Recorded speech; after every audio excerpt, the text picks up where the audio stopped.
नमस्कार दोस्तों, decode exam में आप सभी का स्वागत है। आज की क्लास में हम लोग डिस्कस करने वाले हैं RO ARO GS mock test 61, जिसमें कि प्रश्न हिंदी और इंग्लिश दोनों माध्यम में दिए गए हैं और ये प्रश्न आपकी आने वाली परीक्षाओं के लिए बहुत ही महत्वपूर्ण है। चाहे वो RO ARO की परीक्षा हो, चाहे वो UPPCS की परीक्षा हो या फिर BEO की परीक्षा हो, सारी परीक्षाओं की दृष्टि से ये प्रश्न जो दिए गए हैं आपको वो बहुत ही महत्वपूर्ण है। तो चलिए आज की क्लास को स्टार्ट करते हूँ मेरे साथ ऐश्वर्या सिंह के साथ। आज की क्लास को स्टार्ट करने से पहले मैं थोड़ी सी इंफॉर्मेशन आप लोगों को दे दूं फाउंडेशन कोर्स की, जो कि डिकोड एग्जाम आप लोगों के लिए लेकर आया है। इस फाउंडेशन कोर्स में एंटायर RO ARO के सिलेबस को कवर किया गया है थ्रू वीडियो लेक्चर्स। यहाँ पर आपको नोट्स प्रोवाइड की जाएगी, PDF के फॉर्मेट में टेस्ट सीरीज प्रोवाइड की जाएगी, जहां पर आप अपने परफॉर्मेंस को इवैल्यूएट कर सकते हो।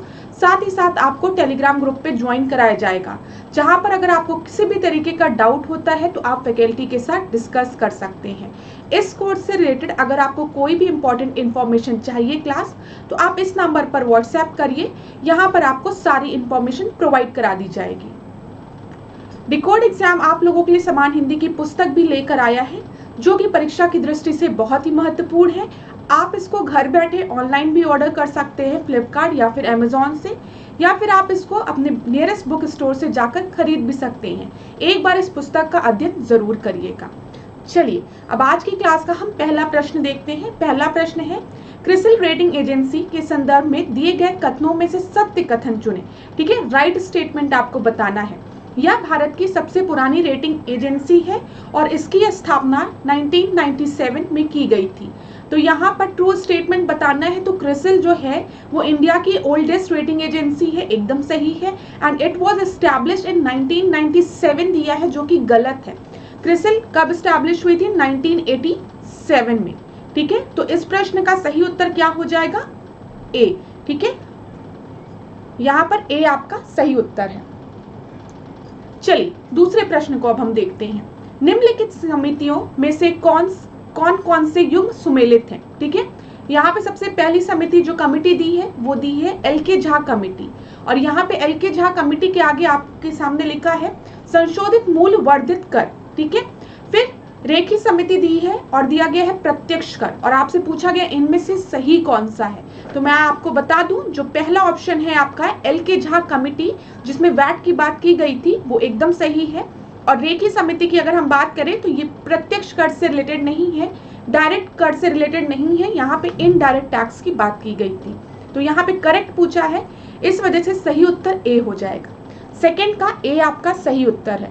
अब क्लास देखिए, ये स्लाइड जो है ये बहुत ही इंपॉर्टेंट स्लाइड है। हिंदी और इंग्लिश दोनों माध्यम में दिया गया है आपको इन्फॉर्मेशन। अक्सर पेपर में कमिटीज से रिलेटेड प्रश्न पूछ लिए जाते हैं कि किस कमेटी में क्या रिकमेंड किया गया था या कौन सी कमेटी किस चीज से रिलेटेड है। तो यहाँ पे कुछ इकोनॉमिक कमिटीज मेंशन है, जो कि आपके लिए इंपॉर्टेंट है। इसका स्क्रीनशॉट ले लीजिएगा आप लोग या फिर नोट डाउन कर लीजिए। सबसे पहले हम रंगराजन कमेटी की बात करेंगे। तो यहाँ पे रंगराजन कमेटी ने डिसइन्वेस्टमेंट से रिलेटेड सजेशंस दिए थे, विनिवेश से रिलेटेड। ठीक है, नरसिम्हम कमेटी की जब हम बात करते हैं, यहाँ पर फाइनेंशियल सेक्टर रिफॉर्म्स की बात हुई थी, वित्तीय क्षेत्र में सुधार जो होने चाहिए उसकी बात की गई थी। केलकर कमेटी कई बार पूछा गया है, रंगराजन कमेटी कई बार पूछा गया, स्टार लगा लीजिए। नरसिम्हम कमेटी भी पूछा गया है, केलकर कमेटी तो बहुत बार पेपर में पूछा गया है, तो याद रखिएगा केलकर कमेटी ने टैक्स रिफॉर्म से रिलेटेड है ये। मल्होत्रा कमेटी जो है वो इंश्योरेंस रिफॉर्म से है, बीमा सुधार से। ठीक है, आबिद हुसैन कमेटी ये भी कई बार पूछा गया है, इसको भी याद रखिएगा, ये स्मॉल स्केल इंडस्ट्रीज से रिलेटेड है। बेसल कमेटी जो थी वो किस चीज से रिलेटेड है? बैंकिंग सुपरविजन से। जहां पे मैं स्टार मार्क कर रही हूँ वो तो पेपर में कई बार पूछा गया है। दीपक पारेख कमेटी की जब हम बात करेंगे तो यहाँ पे UTI की बात की गई थी, UTI को रिफॉर्म करने की, रिवाइव करने की बात कही गई थी। हनुमंत राव कमेटी जो है वो फर्टिलाइजर से रिलेटेड थी, उर्वरक से। ठीक है, राजा चिल्लैया कमेटी की जब हम बात करेंगे तो ये भी टैक्स रिफॉर्म से रिलेटेड थी, ये भी पूछा गया पेपर में कई बार। ठीक है, ये भी। और जब हम रेखी कमेटी की बात करेंगे, अभी हमने क्वेश्चन में देखा वो किस चीज से रिलेटेड है, वो इनडायरेक्ट टैक्स से रिलेटेड है। ठीक है, ये चीज याद रखिए, अप्रत्यक्ष कर से रिलेटेड है, हिंदी में भी चीजें दी गई है। टंडन कमेटी की जब हम बात करेंगे तो ये आपका कैपिटल फाइनेंसिंग से रिलेटेड थी। ठीक है, बैंकों द्वारा कार्यशील पूंजी वित्त पोषण की प्रणाली से रिलेटेड थी। फिर तारापुर कमेटी, ये भी कई बार पेपर में पूछा गया है, जिसको मैं टिक लगा रही हूँ वो तो पेपर में पूछे गई कमिटीज हैं, ये चीज याद रखिएगा। ये सब पूछा गया है पेपर में, ये सब PYQ है, प्रीवियस ईयर क्वेश्चंस पे बेस्ड कमिटीज हैं, याद रखिएगा। तारापुर कमेटी किस चीज से रिलेटेड थी? कैपिटल अकाउंट कन्वर्टिबिलिटी, ठीक है। फिर उसके बाद बागुल कमेटी की बात करें तो मनी मार्केट इंडिया, भारत में मुद्रा बाजार से। इसी तरीके से गायपोरिया कमेटी की जब हम बात करते हैं तो ये किस चीज से रिलेटेड है?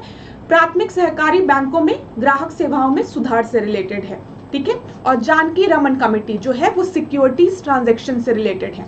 क्लास, इन तीनों स्लाइड्स का आप स्क्रीनशॉट ले लीजिए, ये परीक्षा की दृष्टि से एक बहुत ही इंपॉर्टेंट टॉपिक है।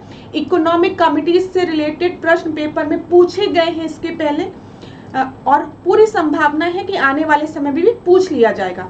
तो अगर पूछा जाए तो आपका प्रश्न गलत ना हो, इसलिए ध्यान दीजिएगा इस टॉपिक पे, स्क्रीनशॉट ले लीजिए। वीडियो पॉज करके भी आप स्क्रीनशॉट ले सकते हैं। चलिए थर्ड प्रश्न को अब हम देखते हैं। अंतरराष्ट्रीय वित्त निगम के संदर्भ में निम्नलिखित कथनों में से सत्य कथन चुने। आपको ट्रू स्टेटमेंट सुनना है, ठीक है। इंटरनेशनल फाइनेंस कॉर्पोरेशन से related, it is an institution of the world bank group, ठीक है। यह विश्व बैंक समूह की एक संस्था है। इसकी स्थापना 1956 में हुई थी और इसका मुख्य उद्देश्य सदस्य देशों में निजी निवेश को प्रोत्साहन प्रदान करना है। Its main objective is to encourage private investment in member countries. मैं आपको बता दूं IFC से रिलेटेड जो तीनों स्टेटमेंट आपके दिए गए हैं वो एकदम सही है। तो यहाँ पर आपका सही उत्तर क्या हो जाएगा? थर्ड का डी आपका सही उत्तर हो जाएगा। चलिए चौथे प्रश्न को अब हम देखते हैं जो कि सेंसस से रिलेटेड है। वर्ष 2011 में वर्ष 2001 की तुलना में देश के शिशु लिंगानुपात में कितने अंकों की कमी या वृद्धि देखी गई? तो पूछा गया कमी देखी गई कि वृद्धि देखी गई, ठीक है। सेंसस 2011 को सेंसस 2001 से कंपेयर करना है। तो यहाँ पे चाइल्ड सेक्स रेशियो में 8 डिजिट का गिरावट आया था, ठीक है। 8 डिजिट से गिरावट आया था, 8 अंकों से। यहाँ पे डिजिट नहीं होना चाहिए, 8 नंबर से डिक्रीज हुआ था, 8 अंकों से, ये चीज याद रखिएगा, ठीक है। तो फोर्थ का आपका C है। अगर हम 2011 की सेंसस के अकॉर्डिंग सेक्स रेशियो देखें तो वो कितना है? 919। याद रखिएगा, पेपर में डायरेक्ट प्रश्न बन सकता है। अगर क्वेश्चन को बहुत सिंपल फ्रेम करना होगा तो डायरेक्टली पूछ लेगा सेंसस 2011 में सेक्स रेशियो कितना है? चाइल्ड सेक्स रेशियो, ये याद रखिएगा। यहाँ पे शिशु लिंगानुपात की बात हो रही, चाइल्ड सेक्स रेशियो कितना है? तो आप याद रखेंगे 919। और अगर थोड़ा सा डिफिकल्ट बनाना होगा क्वेश्चन का लेवल तो क्या पूछ लेगा कि 2001 के कंपैरिजन में 2011 में क्या डिफरेंस है? तो 8 अंकों से ये घटा है। 2001 में कितना था? 927 था, ठीक है। ये चीज समझ में आ गई आपको। अब एक चीज और देखिए, अगर पेपर में आपसे पूछा गया, ध्यान से सुनिएगा क्लास जो बता रही, अगर पेपर में पूछा गया शिशु लिंगानुपात में सर्वाधिक वृद्धि वाला राज्य कौन सा है, ठीक है, सबसे ज्यादा इंक्रीमेंट कहां पर हुआ है, तो आप याद रखेंगे पंजाब में। प्रश्न को ढंग से सुनिएगा, हम क्या कह रहे हैं? सर्वाधिक वृद्धि वाला राज्य, तो वो पंजाब होगा। इसी तरीके से अगर शिशु लिंगानुपात में सर्वाधिक कमी वाला पूछे तो आप क्या लगेंगे? सर्वाधिक कमी कहां पर हुई है? तो वो आपके जम्मू एंड कश्मीर में हुई है। ये चीज याद रखिएगा, जम्मू एंड कश्मीर UT में हुई है, ठीक है। अगर आपसे पेपर में पूछे कि सर्वाधिक वृद्धि वाला आपका कौन सा यूनियन टेरिटरी है? UT है, ठीक है, केंद्र शासित प्रदेश है, तो आप क्या लगाएंगे? चंडीगढ़ लगाएंगे। तो याद रखिएगा, स्टेट में सबसे ज्यादा वृद्धि कहाँ हुई है? पंजाब में हुई है। यूनियन टेरिटरी में पूछेगा तो चंडीगढ़ लगाएंगे आप, ये चीज याद रखिएगा। अब देखिए क्लास, यहाँ पर हमने वृद्धि की बात की थी, हमने इंक्रीमेंट की बात की थी। अब एक तरीके से और प्रश्न बन सकता है, कंफ्यूज मत होइएगा, आज इस वाले टॉपिक को कंप्लीट कर लीजिएगा, ठीक है। अगर पेपर में पूछे 2011 की जनगणना के अनुसार, ठीक है, सबसे अधिक बाल लिंगानुपात कहाँ है, सबसे ज्यादा चाइल्ड सेक्स रेशियो कहाँ है, ये पूछे तो आप क्या आंसर लगाएंगे? अरुणाचल प्रदेश, ठीक है। और अगर पेपर में आपसे पूछे कि सबसे कम कहाँ है तो आप क्या लगाएंगे? हरियाणा, ठीक है। ये क्लियर हुआ। अब यहाँ पर एक चीज और, अगर यहीं पर आपको पेन केंद्र शासित प्रदेश दे दे, यूनियन टेरिटरीज दे दे, तो सबसे ज्यादा कहां पर है, सबसे अधिक कहां है, अंडमान निकोबार में, और सबसे कम कहां है, दिल्ली में। इतनी चीजें आप याद रखिएगा, कंफ्यूज मत होइएगा बिल्कुल भी। 919 आप याद रखेंगे, ठीक है। 2001 में कितना था, 927 था। कितने से इंक्रीमेंट हुआ, 8 से इंक्रीमेंट हुआ, 8 से बढ़ोतरी हुई। यहीं पे अगर पूछ ले राज्यों में सबसे ज्यादा बढ़ोतरी कहां पर हुई, तो आप बताएंगे पंजाब। अगर आपसे केंद्र शासित प्रदेश की बात कर ले, यूनियन टेरिटरीज की बात कर ले, तो आपका आंसर क्या हो जाएगा, चंडीगढ़ हो जाएगा, ठीक है।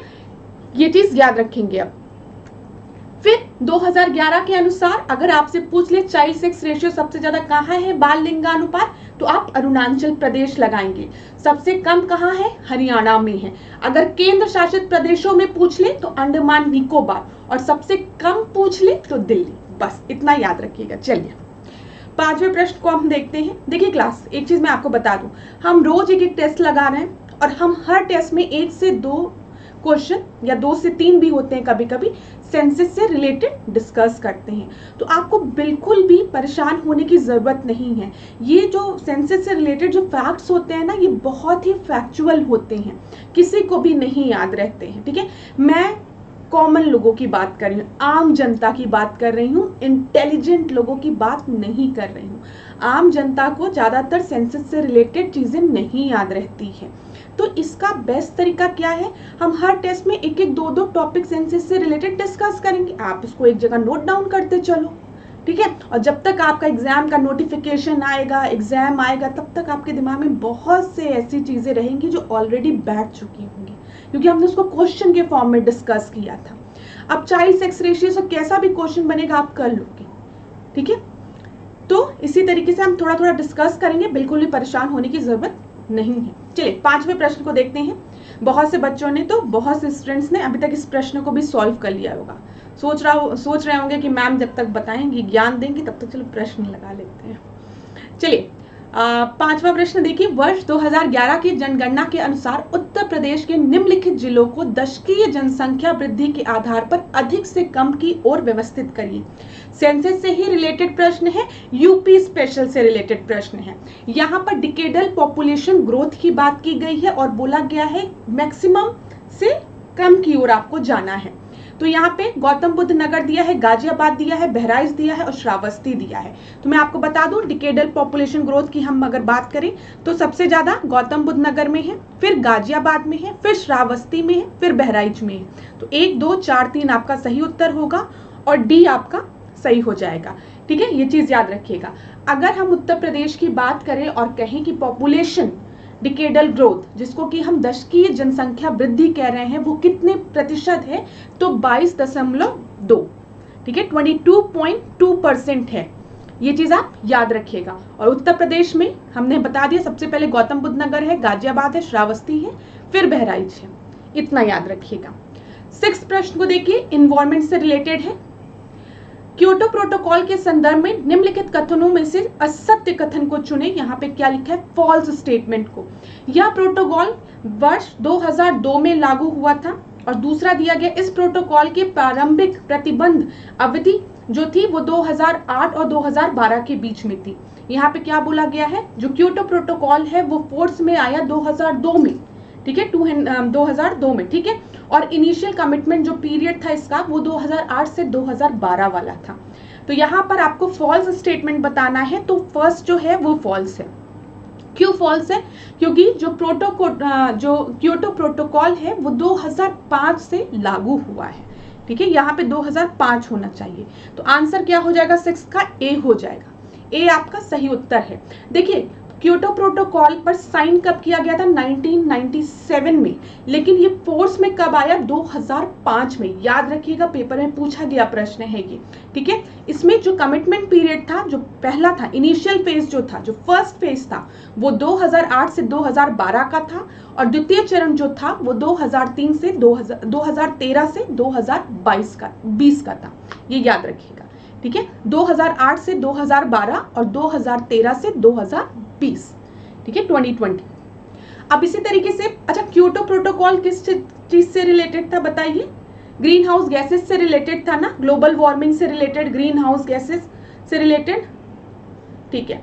यहाँ पे मॉन्ट्रियल प्रोटोकॉल की अगर हम बात करें तो मॉन्ट्रियल प्रोटोकॉल कई बार पेपर में पूछा गया है, तो याद रखिएगा ये आपका इफेक्टिव कब से हुआ, 1989।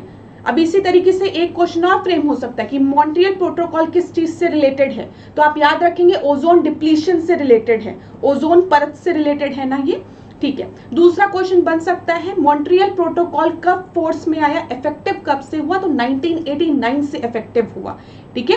और मॉन्ट्रियल प्रोटोकॉल जो था वो वेना कन्वेंशन का एक पार्ट था, ये चीज याद रखिएगा, ठीक है। तो कई बार पेपर में पूछता है कि जो वेना कन्वेंशन था उसमें किस चीज की बात की गई थी, उसमें भी ओजोन की बात की गई थी, ठीक है, ओजोन डिप्लीटिंग सब्सटेंस की या ओजोन परत के घटने के कारण जो थे उनकी बात, तो वेना कन्वेंशन भी आप याद रखेंगे। अब क्लास यहाँ पर कुछ आपके कन्वेंशन दिए गए हैं, ठीक है, प्रोटोकॉल्स दिए गए हैं, जो कि फिर मैं कहूंगी परीक्षा की दृष्टि से बहुत ही महत्वपूर्ण है, इसका भी स्क्रीनशॉट आप ले लीजिए। पेपर में किसी भी तरीके का प्रश्न बन सकता है, हो सकता है आपसे पूछ ले कि ये कन्वेंशन किस चीज से रिलेटेड है, या फिर इन कन्वेंशन का ये कन्वेंशन किस ईयर में साइन हुए, इस तरीके से इनको क्रोनोलॉजिकल ऑर्डर में अरेंज करिए। किसी भी तरीके का प्रश्न पेपर में बन सकता है, इसका स्क्रीनशॉट जरूर लीजिए। रामसर कन्वेंशन की बात करें, बहुत ही इंपॉर्टेंट है, 1971। मैंने आपको बताया है रामसर कन्वेंशन किस चीज से रिलेटेड है, बताइए, वेटलैंड से रिलेटेड है, ठीक है, याद रखिएगा। स्टॉकहोम कन्वेंशन 2001, ठीक है। साइट्स की अगर हम बात करें तो 1973, यहां पर जब स्टॉकहोम कन्वेंशन की बात करते तो POP मिलेगा आपको, परसिस्टेंट ऑर्गेनिक पॉल्यूटेंट, ठीक है, परसिस्टेंट ऑर्गेनिक पॉल्यूटेंट की बात हो रही है, ठीक है। Convention on biological diversity 1992, Bon convention 1979, vena convention अभी मैंने आपको बताया 1985, और वेना कन्वेंशन में ही मॉन्ट्रियल प्रोटोकॉल के बारे में कुछ बोला गया था 1987, Kyoto protocol 1997, Nagoya protocol 2010, Kigali amendment 2016, मिनामाता convention कई बार पेपर में पूछा है, मरकरी से, ठीक है, जो होने वाले मरकरी याद रखिएगा, कई बार पूछा गया है। 2013 रॉटरडैम कन्वेंशन की बात करेंगे तो 1998, तो क्लास प्लीज इसका स्क्रीनशॉट लीजिए, ठीक है। ईयर ऑफ एस्टैब्लिशमेंट एक बार पढ़ लीजिएगा, पेपर में प्रश्न बन सकता है यहां से। अगला प्रश्न हम देखते हैं, 7वां प्रश्न, अर्थ आवर डे भारत के में प्रति वर्ष किस माह में आयोजित किया जाता है। अर्थ आवर डे हर साल किस मंथ में सेलिब्रेट होता है, आप सभी को पता है मार्च में, ठीक है। यहाँ पर आपका सही उत्तर क्या हो जाएगा, डी, 7th का डी आपका सही उत्तर है। अब यहाँ पर एक प्रश्न जो और बन सकता है वो ये बन सकता है कि जो अर्थ आवर डे है वो किसके द्वारा आयोजित किया जाता है, ठीक है, तो ये याद रखिएगा, वर्ल्ड वाइड फंड के द्वारा, WWF के द्वारा, ठीक है, ये याद रखिएगा। और एक बार पेपर में पूछा गया था कि वर्ल्ड वाइड फंड में क्या जो लोगो है उसमें किस जानवर की चित्र है, ठीक है, तो पांडा का है, याद रखिएगा ये चीज। चलिए इतनी चीजें क्लियर हो गई, ठीक है। अच्छा एक चीज और, ये प्रति वर्ष मार्च माह के अंतिम शनिवार को मनाया जाता है। अगर क्वेश्चन को और प्रिसाइज करना होगा तो मंथ ना पूछ के पूछ लेगा कि अंतिम शनिवार को मनाया जाता है, अंतिम रविवार को मनाया जाता है, अंतिम शुक्रवार को मनाया जाता है, तो आप याद रखेंगे अंतिम शनिवार को, ठीक है, संडे को, अरे सॉरी सैटरडे को, ठीक है, अंतिम शनिवार को मनाया जाता है, लास्ट सैटरडे को। 8th हम देखते हैं, जिस क्षेत्र में वर्षा की मात्रा 2000 सेंटीमीटर से अधिक होती है वहां की कृषि को हम क्या कहते हैं, ठीक है। What is the agriculture of an area where the amount of rainfall is more than 200 centimetre, तो 200 सेंटीमीटर से अधिक जहां पर वर्षा होती है वहां की कृषि को हम क्या कहते हैं, वहां की कृषि को हम कहते हैं वेट, ये तर कृषि, ठीक है, वेट एग्रीकल्चर, ठीक है, आपका बी सही उत्तर हो जाएगा। देखिए तर कृषि हम उन क्षेत्र को कहते हैं जहां पर जो वर्षा होती है वो 200 सेंटीमीटर से अधिक होती है, ठीक है। जब आपकी वर्षा जो है वो 100 से 200 सेंटीमीटर तक होती है, 100 से 200 सेंटीमीटर तक, तो उसको हम आर्द्र कृषि कहते हैं, ठीक है। और जब 50 से 100 सेंटीमीटर 50 to 100 सेंटीमीटर, तो उसको हम क्या कहते हैं, सिंचित कृषि, ठीक है। ये चीज याद रखिएगा क्लास, पेपर में प्रश्न यहां से भी बन सकता है, ठीक है। और अगर गहन कृषि की बात करेंगे तो गहन कृषि याद रखिएगा, गहन कृषि में जो गहनता होती है वो 200% से अधिक होती है। तो इतनी चीजें क्लियर हो गई होगी। चलिए 9वां प्रश्न देखिए, उत्तर प्रदेश के सीमावर्ती प्रदेशों के संदर्भ में निम्नलिखित कथनों में से सही कथन चुनिए। ठीक है, नेपाल से उत्तर प्रदेश के 7 जिले सीमा बनाते हैं। 7 डिस्ट्रिक्ट जो है वो नेपाल से बॉर्डर अपनी शेयर करते हैं उत्तर प्रदेश के। आगरा और इटावा राजस्थान से सीमा बनाते हैं। सोनभद्र छत्तीसगढ़ से सीमा साझा करता है। तो मैं आपको बता दूं यहाँ पर सही कथन चुनना है। तो ये देखिए पहला सही है, 7 जिले हैं। ठीक है, आगरा और इटावा राजस्थान से सीमा बनाता है। आगरा और इटावा नहीं, आगरा और मथुरा राजस्थान से सीमा बनाता है। ठीक है, तो ये वाला आपका गलत हो गया दूसरा। तीसरा देखते हैं, सोनभद्र छत्तीसगढ़ से सीमा साझा करता है, सही है। तो यहाँ पर सही उत्तर आपका हो जाएगा सी, 9th का सी। अब देखिए अगर आपको ये भी पता रहता कि राजस्थान से आगरा और मथुरा अपनी सीमा साझा करते हैं या सीमा बनाते हैं, तब भी आप 2 को एलिमिनेट करते और आपका उत्तर आप सी पे आ जाते। इस तरीके से भी प्रश्नों को सॉल्व किया करिए। ठीक है, सी आपका सही उत्तर है। अब देख लीजिए ये यूपी का मैप है, आपको दिख रहा होगा। इधर ये देखिए नेपाल है। ठीक है, इधर देखिए पीलीभीत, लखीमपुर खीरी, बहराइच, श्रावस्ती, बलरामपुर, सिद्धार्थनगर, महाराजगंज सब दिख रहा है ये। ठीक है, इधर अगर आप आएंगे तो इधर उत्तराखंड के साथ अपनी बाउंड्री शेयर कर रहा है। इधर हरियाणा दिख रहा है आपको। ठीक है, इधर राजस्थान दिख रहा है। इधर देखिए दिल्ली है इधर वाले रीजन में। इधर राजस्थान हो गया, इधर मध्य प्रदेश हो गया और फिर इधर बिहार हो गया और इधर झारखंड हो गया। अब क्लास एक चीज याद रखिएगा, यूपी स्पेशल से अगर पेपर में प्रश्न बनाना होगा तो यही चीज आपको दे देगा। इसको आप नॉर्थ टू साउथ अरेंज करिए। ठीक है, जैसे अगर आपसे बोले कि नॉर्थ टू साउथ हम चलेंगे तो यूपी किन किन के साथ अपनी बाउंड्री शेयर करता है, हरियाणा, दिल्ली, राजस्थान, मध्य प्रदेश, झारखंड। ठीक है, ऐसे याद रखिएगा। पेपर में इस तरीके से भी प्रश्न बन सकता है, या फिर वेस्ट टू ईस्ट पूछेगा तो वो तो नहीं, यहाँ पे बनेगा तो ऊपर से नीचे या तो नीचे से ऊपर ही बनेगा। ये चीज याद रखिएगा। तो एक बार यूपी के मैप को ढंग से देख लीजिएगा पेपर में जाने के पहले, क्योंकि अब फिर यूपी के क्वेश्चंस बढ़ रहे हैं पेपर में। अब देखिए मध्य प्रदेश के साथ, मैं थोड़ा इधर हो जाती हूँ ताकि आपको अच्छे से दिखे। ठीक है, देखिए मध्य प्रदेश के साथ उत्तर प्रदेश के 11 जिले अपनी बाउंड्री को शेयर करते हैं। ठीक है, बिहार के साथ 7, उत्तराखंड के साथ 7, हरियाणा के साथ 6, दिल्ली के साथ 3, राजस्थान के साथ 2, जो कि हमने पेपर में आपसे पूछा था, आगरा और मथुरा।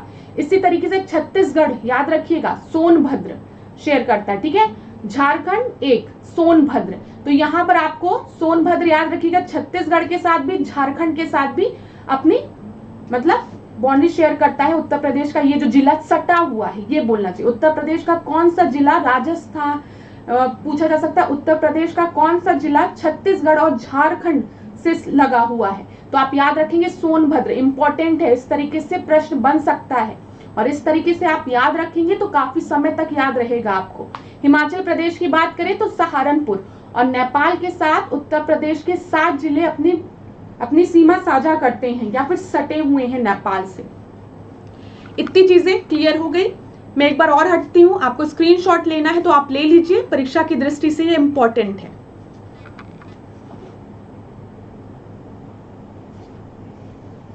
चलिए क्लास, अब हो गया होगा स्क्रीनशॉट, आगे चलते हैं। 10वें प्रश्न को देखते हैं। यहाँ पे वनजीव बिहार और जनपद है। आज की क्लास में हमने बहुत इंपॉर्टेंट नोट्स को इंक्लूड किया है, जैसे कमिटीज से रिलेटेड पेपर में पूछता है। अभी मैंने आपसे डिस्कस किया ये कौन कौन सी बाउंड्री शेयर करता है, ये वाला प्रश्न, ये भी बहुत इंपॉर्टेंट है। ठीक है, तो सबका स्क्रीनशॉट लेते हुए चलिए, एक जगह रखते हुए चलिए। अब देखिए यहाँ पे वनजीव बिहार जनपद, यूपी स्पेशल का ये भी प्रश्न पेपर में पूछता है। तो देख लेते हैं कौन सा वाइल्ड लाइफ सेंचुरी कहाँ पर है। अगर हम किशनपुर की बात करें तो किशनपुर लखीमपुर खीरी में है। ठीक है, रानीपुर की बात करें तो ये कहाँ पर है, चित्रकूट में है। महावीर स्वामी की अगर हम बात करें तो ये ललितपुर में है, और कछवा की बात करें तो ये बनारस में है। तो 4 2 3 1 डी आपका सही उत्तर होगा। अब यहाँ पर देख लीजिए डी आपका सही उत्तर है।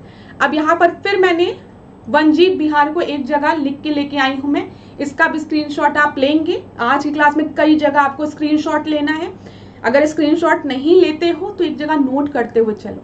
देखो आपको लगता होगा कि मैम बार बार स्क्रीनशॉट कह रही हैं, क्योंकि मुझे पता है आप लोग भी अपडेट हो चुके हो, ठीक है। लेक्चर के बीच में लेक्चर को पॉज करके नोट करना वो समझदारी नहीं है। आप एक बार सारा लेक्चर सुन लो, लेकिन वो भी समझदारी। अब ऐसा नहीं गुस्सा आ जाना, जो लोग ऐसा करते हैं वो गुस्सा आ जाएंगे, मैम आपने ऐसे कैसे कह दिया। ऐसा कुछ भी नहीं है, मैं किसी को कुछ भी नहीं कह रही हूँ, बस मैं ये कह रही हूँ जब लेक्चर चले जहां पर भी स्क्रीनशॉट लेने की बात कहती हूँ वहां पे मोबाइल में स्क्रीनशॉट ले लो, ठीक है। फिर उसके बाद एक जगह उसको फोल्डर में रखो और फिर नोट भी कर लो। तो इससे दो चीज का बेनिफिट होगा। मतलब आपका मोबाइल में भी सारे स्क्रीनशॉट एक जगह पड़े रहेंगे, साथ ही साथ नोट्स भी तैयार होती रहेगी। और जो ऐसे टॉपिक हैं जो एक बार में याद नहीं हो सकते, उनको जहां पढ़ते हो वहां पर पेस्ट कर लो। रोज 1 मिनट उसको देख लिया करो। अरे पेपर आते आते सब एकदम रट जाएगा। कहाँ से पेपर में ऐसे नहीं गलत होगा पेपर में, ठीक है, बिल्कुल गलत नहीं होगा। तो इस तरीके से थोड़ा पढ़ो, एकदम बर्डन लेके मत पढ़ो। आज एक टॉपिक तैयार कर लिया, रिवाइज कर लिया, लेकिन रिवीजन करना मत भूलना प्लीज क्लास। अगर रिवाइज नहीं करोगे ना, बस पढ़ोगे तो उसका कोई रिजल्ट नहीं होता। रिवीजन भी बहुत जरूरी है, याद करो तो रिवाइज भी करो, ये चीज याद रखिएगा। अब देखिए चलिए यहाँ पर हम देख लेते हैं, मैं फिर एक बार हटती हूँ यहाँ से। सबसे पहले जब हम हस्तिनापुर की बात करेंगे तो ये आपका मेरठ, गाजियाबाद, हापुड़, बिजनौर, ठीक है, इधर। फिर जब हम राष्ट्रीय चंबल वन जीव की बात करेंगे तो आगरा, इटावा याद रखेंगे। पीलीभीत तो पीलीभीत में हो गया। कैमूर की बात करेंगे तो मिर्जापुर और सोनभद्र। अब सोनभद्र आपको कभी नहीं भूलेगा। आप लोग मुझे आप कमेंट बॉक्स में जल्दी से बता दीजिए कि सोनभद्र किन किन राज्यों से सटा हुआ है, जल्दी से बताइए, तुरंत रिवीजन होगा, ठीक है। सुहेलवा की बात करेंगे तो बलरामपुर, गोंडा, श्रावस्ती, सौगी। बरवा की बात करेंगे महाराजगंज। कतरनिया घाट की बात करेंगे तो बहराइच। रानीपुर अभी हमने डिस्कस किया, चित्रकूट, बांदा। किशनपुर की बात करेंगे लखीमपुर खीरी, ये भी हमने डिस्कस किया है। चंद्रप्रभा, चंदौली, पार्वती, अरंगा हमने कई बार डिस्कस किया है। गोंडा, ठीक है। कछुआ हमने डिस्कस किया। बनारस, ठीक है। महावीर स्वामी वनजीव विहार ललितपुर, ठीक है। विजय सागर वनजीव विहार आपका महोबा, ये चीज याद रखिएगा। चलिए 11वां प्रश्न पर हम देखते हैं, इसका स्क्रीनशॉट ले लीजिएगा, ले लिया होगा आप लोग ने। 11वां प्रश्न देखिए, निम्नलिखित में से उत्तर प्रदेश का कौन सा स्थल जैन धर्म के सॉरी क्लास, एक्सक्यूज मी। हाँ, तो 11वां प्रश्न हम देखते हैं, निम्नलिखित में से उत्तर प्रदेश का कौन सा स्थल जैन धर्म के 13वें तीर्थंकर विमल नाथ की जन्मस्थली है। बहुत ही इंपॉर्टेंट है, जैनिज्म है और उत्तर प्रदेश की बात हो रही है, तो आपको ये प्रश्न का उत्तर आना ही चाहिए। तो पहले सोरो दिया है, फिर काम्पिल्य दिया है, मगहर दिया है और कांकड़ी दिया है, ठीक है। तो यहाँ पर आपका जो सही उत्तर है वो है काम्पिल्य, ठीक है, बी। 11th का बी आपका सही है। मगहर, मगहर के बारे में बताइए क्या है। मगहर क्यों प्रसिद्ध है आपका। मगहर में कबीर जी की समाधि है, याद रखिएगा, ठीक है। गोरखपुर के पास है मगहर, वहां पे कबीर जी की समाधि है। जब हम काम्पिल की बात करते हैं तो ये उत्तर प्रदेश के फर्रुखाबाद जनपद में पड़ता है, ठीक है। ये चीज याद रखिएगा, महाजनपद काल में ये दक्षिण पांचाल की राजधानी थी, ठीक है। और ये किसका जन्मस्थली है, ये विमल नाथ की जन्मस्थली है, जो कि 13वें तीर्थंकर थे। याद रखिएगा, सारा पॉइंट बहुत जरूरी है। इसी के साथ साथ आप कांकड़ी की भी याद रखेंगे। कांकड़ी जो है वो देवरिया में पड़ता है और ये किसकी जन्मस्थली है, ये 9वें जैन तीर्थंकर की आपकी जन्मस्थली है, ठीक है। और उनका नाम क्या है, सुविधि नाथ, ये चीज याद रखिएगा, ठीक है। अब यहाँ पे तीर्थंकर के दिए गए हैं, कुछ नाम दिए गए हैं आपके, नहीं जो 24 आपके थे उनके नाम दिए गए हैं और सामने उनको किस सिंबल से रिप्रेजेंट करते हैं ये भी दिया गया है। क्लास ये भी बहुत इंपॉर्टेंट है, ठीक है, ये भी पेपर की दृष्टि से बहुत इंपॉर्टेंट है। तो इन तीर्थंकर के आप लोग याद रखिएगा, पेपर में कई बार बोला गया है ये। महावीर स्वामी सिंह, ठीक है। पार्श्वनाथ आपको याद रहेगा सांप, ठीक है। नेमिनाथ जी शंख, ठीक है। यहाँ पे आदिनाथ जी बैल, ये पूछे गए प्रश्न है, इसलिए मैंने आपको बोला है ये भी इंपॉर्टेंट है, इसका भी स्क्रीनशॉट लीजिए। आप समझ गए होंगे 24 तीर्थंकर के नाम दिए गए हैं जो जैन में हैं और वो किस सिंबल से रिप्रेजेंट होते हैं, ये पूछा गया है। जिसने भी पास्ट ईयर्स के क्वेश्चंस लगाए होंगे उनको समझ में आ रहा होगा कि मैम किन टॉपिक्स को इंपॉर्टेंट कह रही। मैं उन्हीं टॉपिक्स को इंपॉर्टेंट कह रही हूँ जहां से क्वेश्चंस रिपीट होते हैं, और ये भी एक ऐसा टॉपिक है जहां से प्रश्न रिपीट होता है। ठीक है, इसका स्क्रीनशॉट ले लीजिए और आज के बाद आप इसको याद रखिएगा क्योंकि यहां से प्रश्न बनता है। ठीक है, चलिए बार बार हम देखते हैं। कथन दिया है, कारण दिया है। उत्तर प्रदेश की पहली खनिज नीति वर्ष 1998 में घोषित की गई। इस नीति के तहत प्रदेश के 16 जनपदों को खनिज बहुल्य घोषित किया गया। तो यहाँ पर मैं बता दूं, फर्स्ट मिनरल पॉलिसी जो थी उत्तर प्रदेश की वो 1998 में अनाउंस की गई थी, एकदम सही है। लेकिन अंडर दिस पॉलिसी 16 डिस्ट्रिक्ट को नहीं सेलेक्ट किया गया था, 12 डिस्ट्रिक्ट्स को सेलेक्ट किया गया था। तो यहाँ पर ए आपका सही है बट आर आपका गलत है, तो 12वें का सही उत्तर क्या हो जाएगा, सी हो जाएगा। अब वो कौन कौन से हैं ये देखिए, महाराजगंज, झांसी, सहारनपुर, मिर्जापुर, ललितपुर, जालौन, महोबा, सोनभद्र, चित्रकूट, चंदौली, बांदा और हमीरपुर, याद रखिएगा। अच्छा, यहाँ पर एक चीज और याद रखें, 1974 में उत्तर प्रदेश राज्य खनिज विकास निगम की स्थापना हुई। तो हो सकता है पेपर में आपसे पूछ ले यूपी राज्य खनिज विकास निगम की स्थापना कब हुई, तो 1974 में। दोनों चीज आप याद रखिएगा। 13 प्रश्न को हम देखते हैं। संविधान के किन अनुच्छेदों के अंतर्गत समता के अधिकारों को वर्णित किया गया है। राइट टू इक्वालिटी की बात की गई है। आज की क्लास का सबसे इजी प्रश्न, लेकिन पेपर में पूछ लिया जाता है, रिपीट कर लिया जाता है, और जब स्टूडेंट्स ऐसे क्वेश्चंस को गलत करते हैं तो बड़ा दुख होता है। ठीक है, तो यहाँ पे राइट टू इक्वालिटी की बात की गई है। राइट टू इक्वालिटी की बात पता है आप सभी को कि फंडामेंटल राइट्स में बात की गई है, अधिकारों में बात की गई है। ठीक है, मौलिक अधिकारों में, और किस आर्टिकल से किस आर्टिकल से, 14 से 18 तक। ठीक है, ये चीज याद रखिएगा। तो यहाँ पर ए आपका सही उत्तर है। चलिए 14 प्रश्न को अब हम देखते हैं। मूल कर्तव्यों के संबंध में निम्नलिखित कथनों में से सत्य कथन चुनें।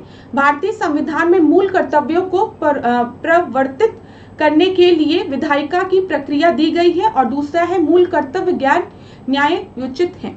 अब आप एक चीज मेरी बात सुनिएगा, हमारे संविधान में फंडामेंटल ड्यूटीज की बात की गई है, एकदम सही कहा गया है, लेकिन प्रोसीजर उनको इन्फोर्स करने का ये नहीं दिया गया हमारे संविधान में।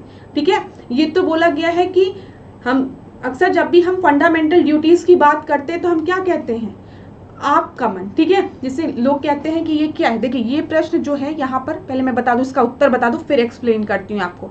ये क्या है, ये गलत है, क्योंकि कहीं पर भी प्रक्रिया नहीं दी गई है कि किस तरीके से इसको लागू किया जाएगा या कुछ ऐसा।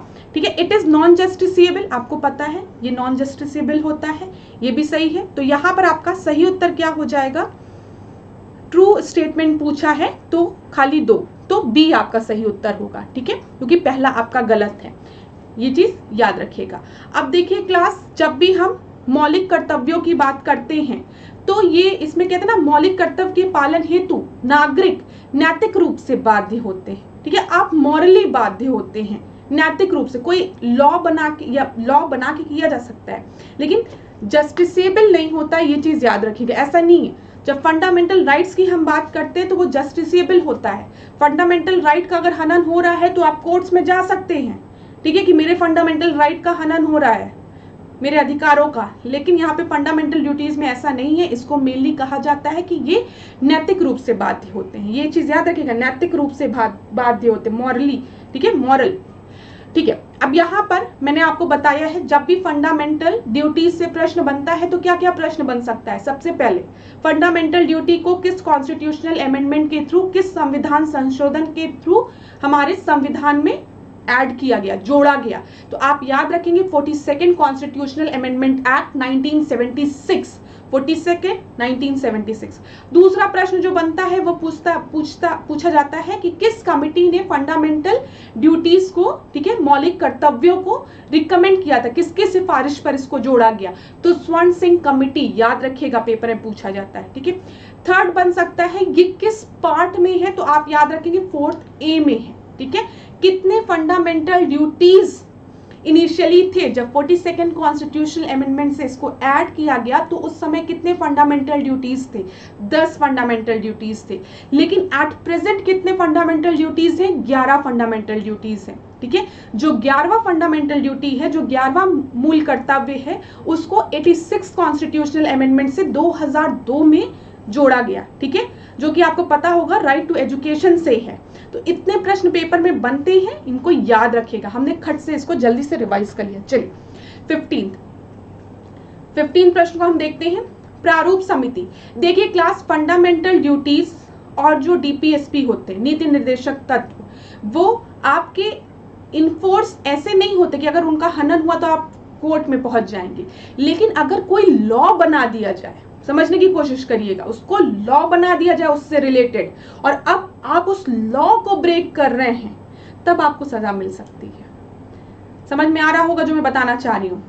अगर कोई लॉ बना दिया गया उस चीज से रिलेटेड और आप उस लॉ को ब्रेक कर रहे हैं, तब फिर आपको पनिशमेंट मिल सकती है। ये चीज याद रखिएगा। 15 प्रश्न को अब हम देखते हैं।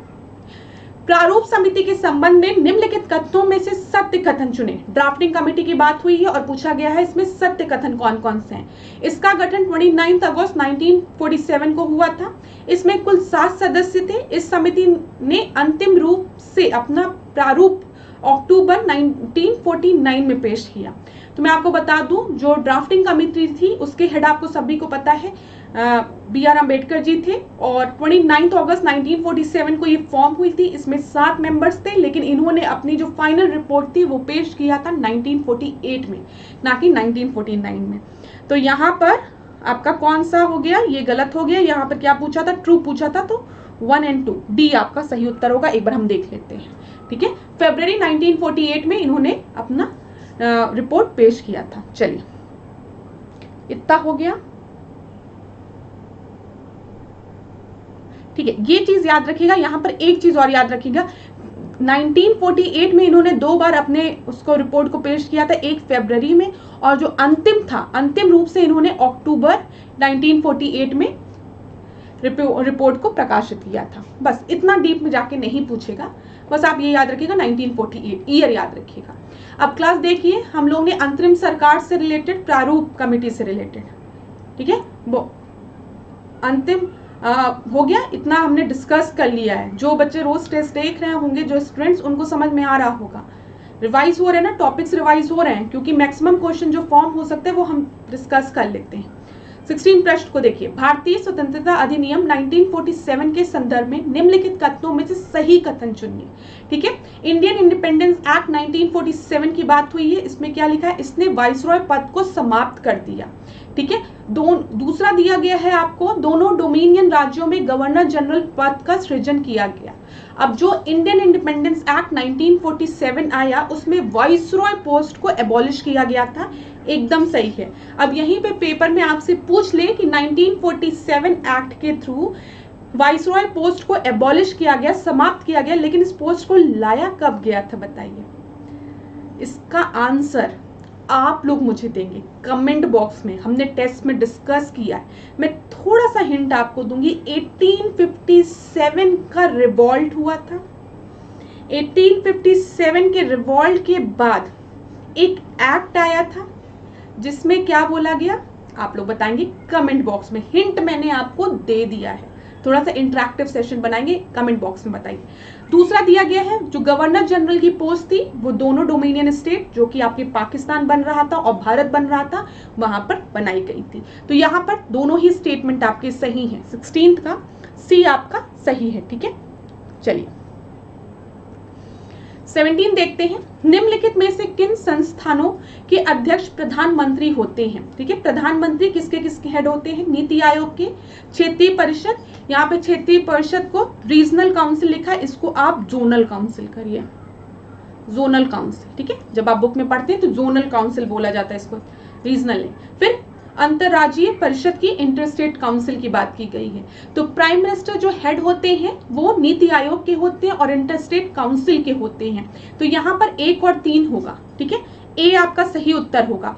जोनल काउंसिल की अगर हम बात करें तो जोनल काउंसिल का जो हेड होता है वो होम मिनिस्टर होता है। ठीक है, ये चीज याद रखिएगा।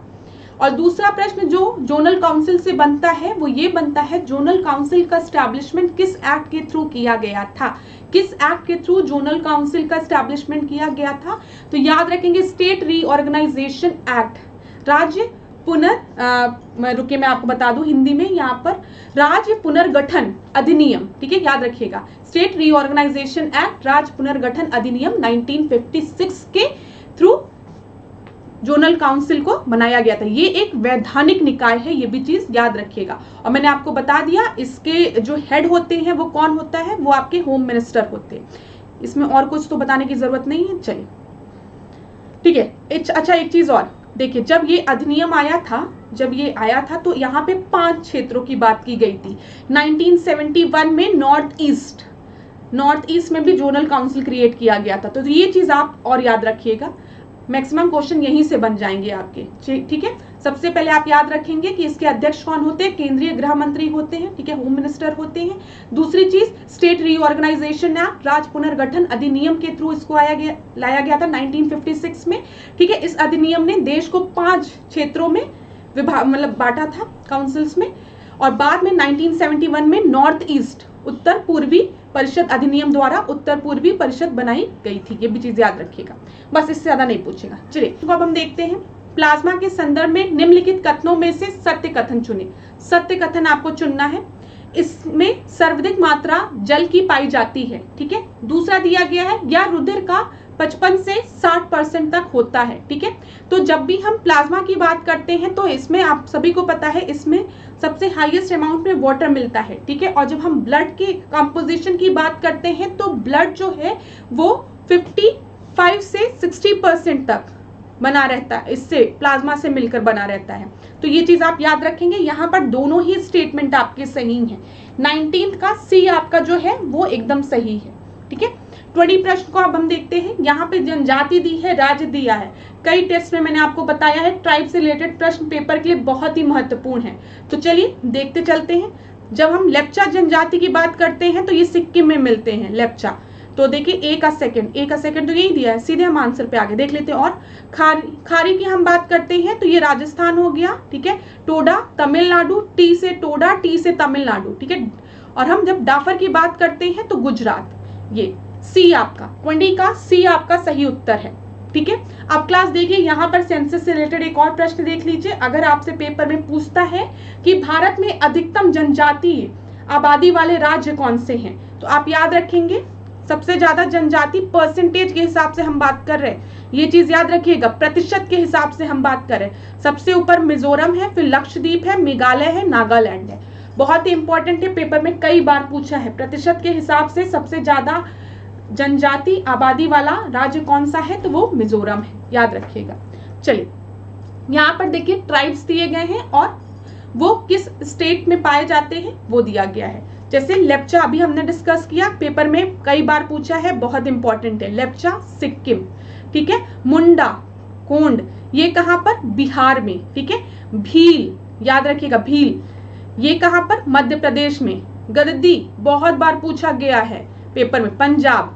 अरुणाचल प्रदेश की बात करें तो अबौर याद रखेंगे आप लोग, ठीक है। डफला याद रखेंगे, डाफर याद रखेंगे अगर तो वो गुजरात है, और डफला पूछेगा तो अरुणाचल प्रदेश याद रखिएगा, ठीक है। जो टिक लगा रही वो बहुत, ये अंडमान निकोबार में जितनी भी आपकी जनजाति पाए जाते हैं सब याद कर लीजिए, पेपर में कई बार पूछा गया है। कई बार पूछा गया है कि अंडमान निकोबार में कौन कौन से जनजाति पाए जाते हैं, तो सब याद कर लीजिएगा इसमें जो दिया गया है, स्क्रीनशॉट जरूर लीजिएगा।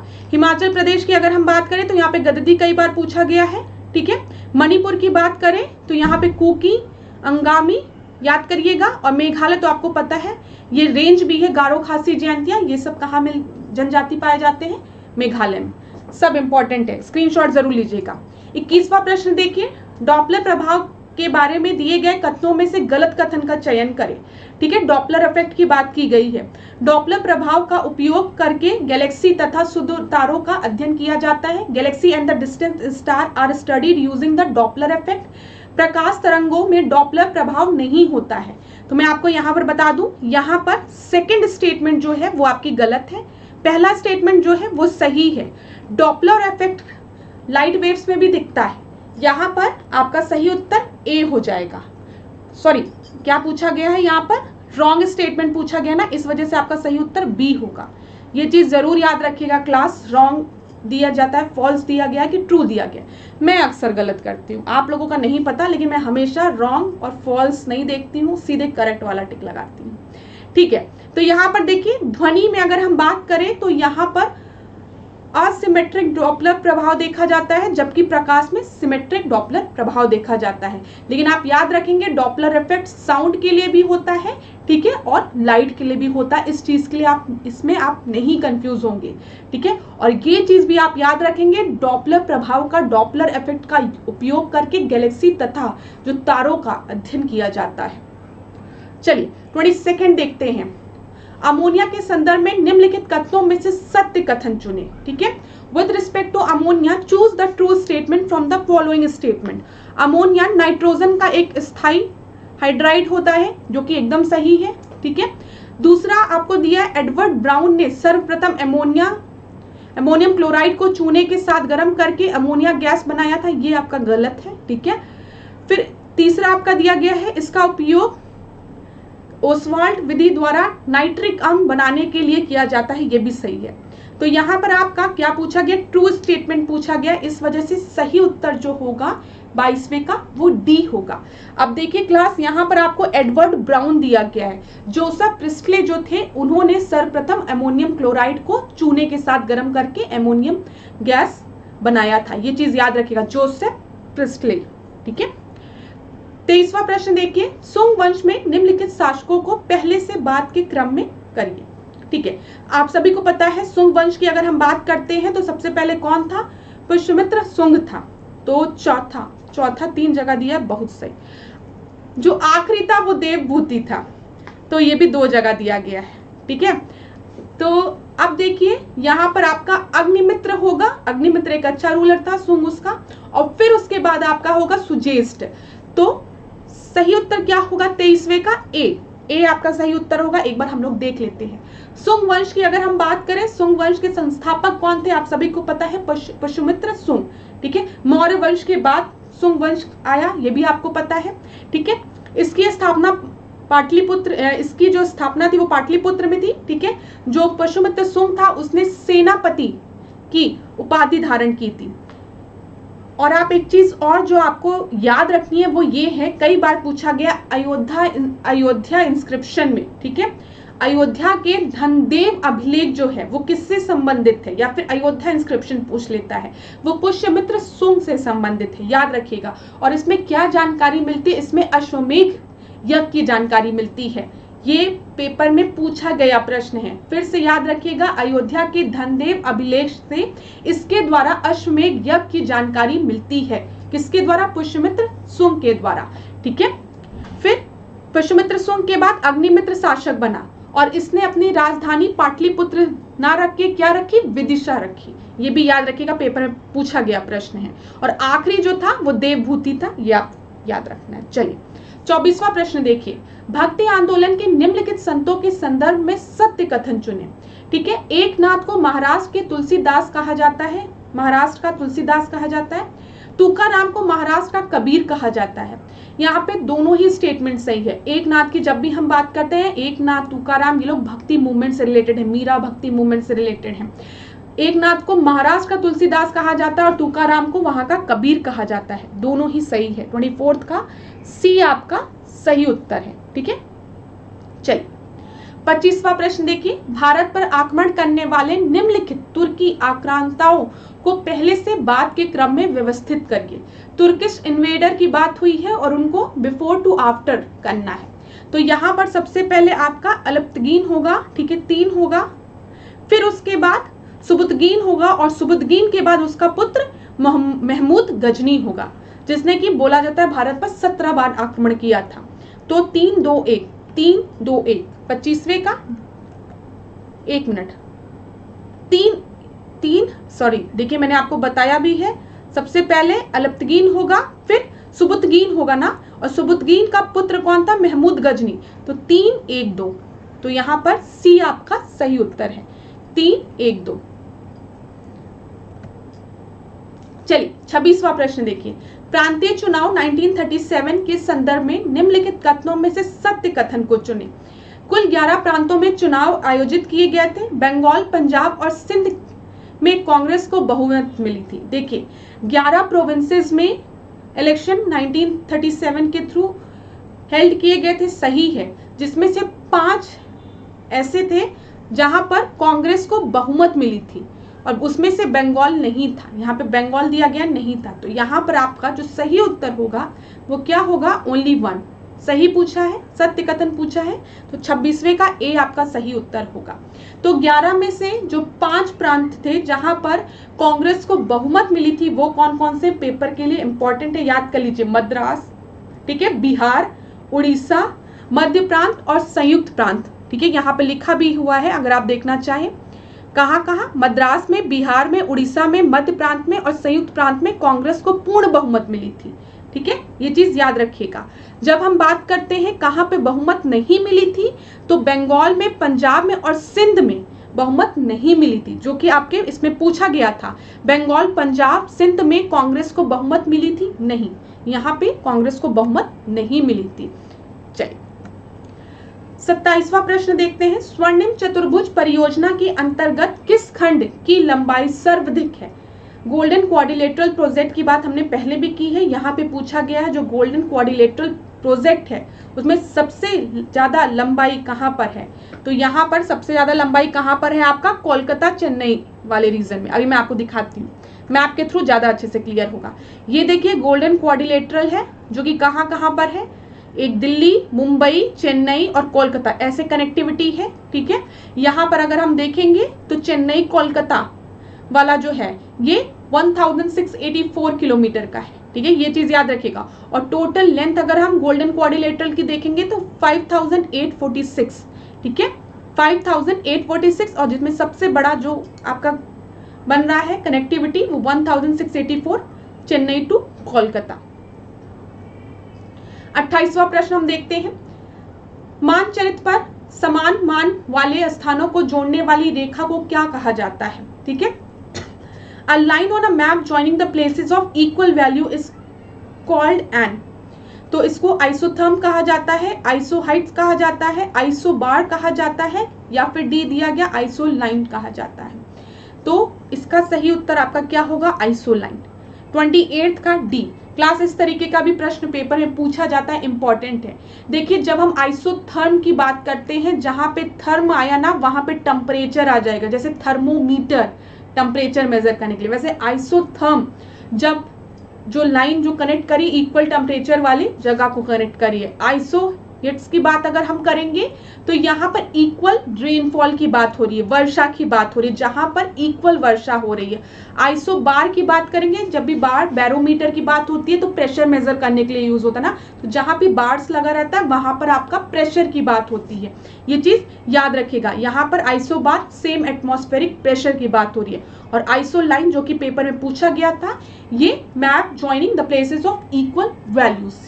ठीक है, चलिए 29 देखते हैं। लॉरेशिया का पठार निम्नलिखित में से किस देश में स्थित है? प्लेटू ऑफ लॉरेशिया की बात की गई है। जो प्लेटू ऑफ लॉरेशिया है वो कहां पर है? वो कनाडा में है। 29 का बी आपका सही उत्तर है।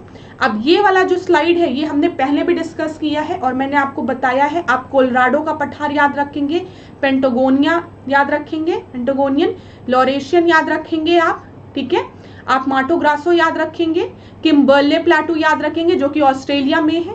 ठीक है, इतना तो आपको याद ही रखना है क्योंकि पेपर में कई बार यहां से प्रश्न बना है, तो इसको याद रखिएगा क्लास।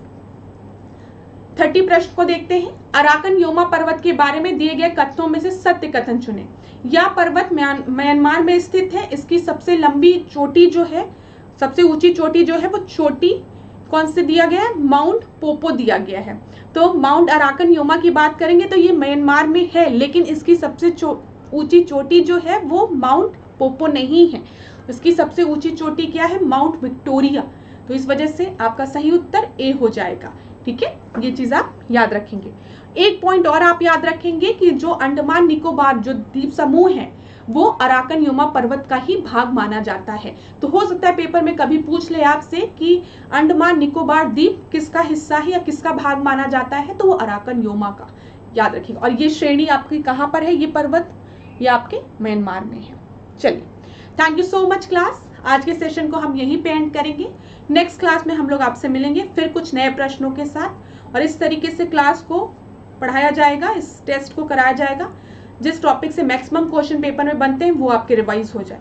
ठीक है, तो अगर आपको क्लास अच्छी लग रही हो, वीडियो अच्छा लग रहा हो, तो इसको लाइक करिए, शेयर करिए, और जो प्रश्न मैं पूछती हूँ उसको कमेंट में आप आंसर दिया करिए ताकि मुझे पता चले कि आप लोग कितना पढ़ रहे हैं। ठीक है, तो धन्यवाद। नेक्स्ट क्लास में मिलते हैं इसी तरीके से मेरे साथ ऐश्वर्या सिंह के साथ डिकोड एग्जाम के साथ बने रहिए। आपका दिन मंगलमय। धन्यवाद।